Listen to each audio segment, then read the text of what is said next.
Hey guys, out here in the sheep pasture today, and I've been talking about making a video about lambing and kind of what I do and my philosophy of it, and kind of maybe some changes that I've made over time. There's a well, first off, I'm also going to make a video about lambing wreck that I've had. I've had a couple lambing wrecks, one of which was nothing that I did. Well, it was something I did, but not during lambing. It was just not taking my ram lambs off soon enough. That's pretty simple. But another one, the first time I ever got sheep, I did kind of have a mini wreck, and it was kind of because of what I did, just because I was ignorant and I didn't know what the heck I was doing. So we're about a week away from lambing. Should start dropping lambs here about a week from tomorrow. I might have some before that, I don't know. But anyway, we're gonna move from this pasture here on Saturday to another little pasture, and then a pasture next to our lambing pasture, and then we will move into our lambing pasture, hopefully the day before we are scheduled to start, just depending on how many lambs we have dropping. But back to lambing. So what do I do with this many ewes when it comes time to lamb? And we are big on rotation. That's how we, build our soil, stockpile forage for winter. That's how we keep from getting parasites. But during lambing, it's a little different. If you get along doing griff lambing or, strip moving in strips, that's great. I find best that I practice a thing called set stock lambing. It's something I did not invent it. I actually heard it first on a podcast. A guy named Aaron Helmick out of West Virginia. He was lambing 1,200 ewes, and he was on Ranching Returns podcast with Jared Lumen. And I listened to that thing probably 4 or 5 times and just tried to gain some knowledge from it. And what he does, what I do is, and I had in a previous video about fertilizing the lambing pasture and why I did it. I like to find one nice big pasture with ample forage, and then I like to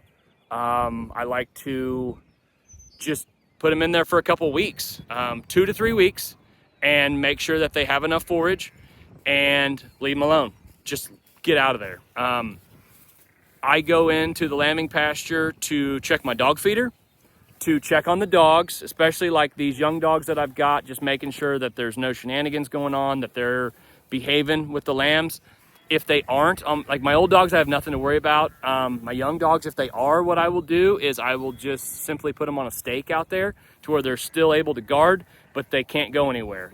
Put a nice big lead chain on them, put them in a corner, feed them off to the side. They can still have that bark, they can still have that presence, but they're not able to run around and play with the lambs. And I really have not had a lot of trouble, but I've got these 3 puppies this year, as you can see, they're right behind me. So time will tell. I think they'll be all right.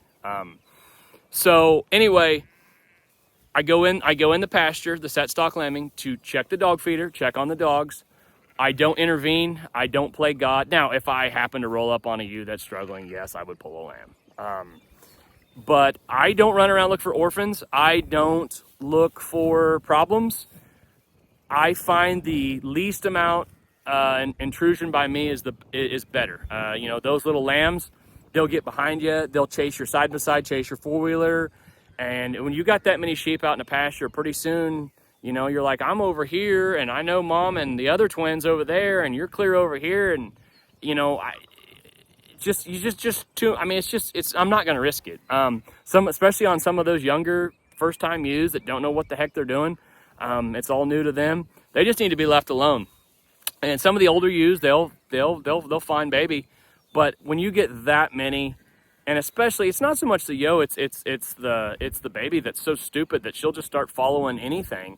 And it's just good to let those ewes have those lambs in their corner, wherever they decide to have them. Stay with them for a couple days, get that scent, get them next to her. They all know each other, and just let her do her thing. That is how I get along the best. You might do something different. I know people that do drift lambing whenever you basically just kind of open a gate after a few days and let them go into another pasture. My problem with that is, even if I'm not moving them, like when you move sheep through a gate, they'll see it and they just go crazy and they just flood it. Even if I'm not there to move them, when those ewes in that pasture see those first dozen or whatever go through, their radar's up, they're looking around, and boom, the whole flock goes. So it doesn't matter. That seems to have the same problems whether I'm there or not. Now, I say 2 to 3 weeks. I'll just watch that grass, watch that area.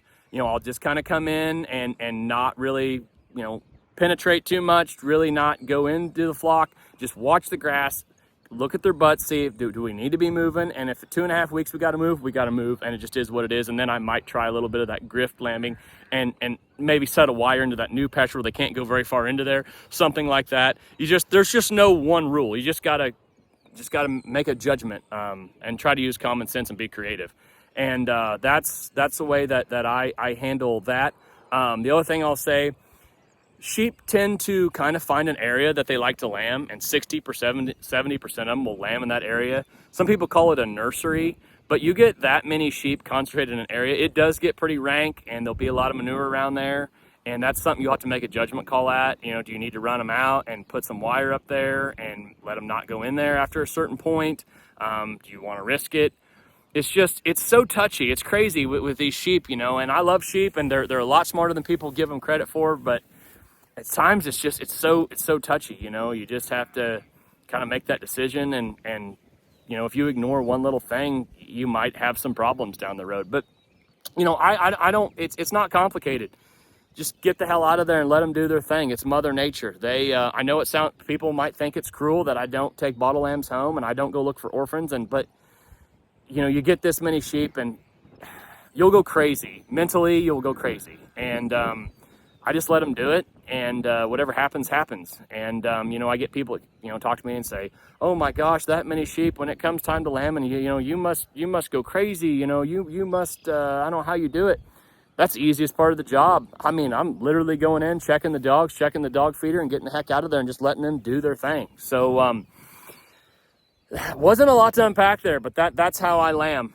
You know, if you had a lot smaller flock and you wanted to intervene some, but you know, we're lambing a lot of ewes out here, and I've just kind of got to leave it to Mother Nature. And in the end, it's my opinion, I think it makes a better flock overall. Kind of get rid of the ones you know aren't mothers, and keep the ones that are. And I hope that those traits get passed down. But that's just that's how we do it. We're very hands off and just kind of let them do their thing. And that's been my experience. That's the best way to handle a large flock of ewes that are lambing. So it's about all I have to say. You know, like I said, go in there, check their dog feeder, make sure they got mineral, and just kind of gauge your grass and decide when it's finally time to move. So thanks for watching, guys. Have a good week and weekend, and we'll talk to you later.